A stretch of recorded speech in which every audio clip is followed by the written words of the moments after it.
النهاردة هنعمل مع بعض بديل النوتيلا بمكونات سهلة وبسيطة وموجودة في كل بيت.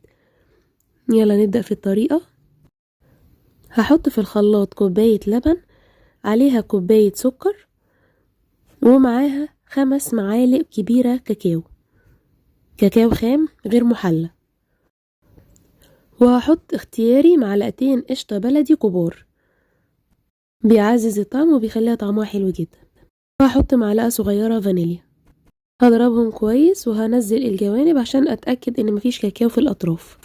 بعد ما اتأكد ان السكر داب تماما معايا، هنزل بتلت كوباية زيت نباتي خيط رفيع جدا لحد ما الخليط يتقل معانا.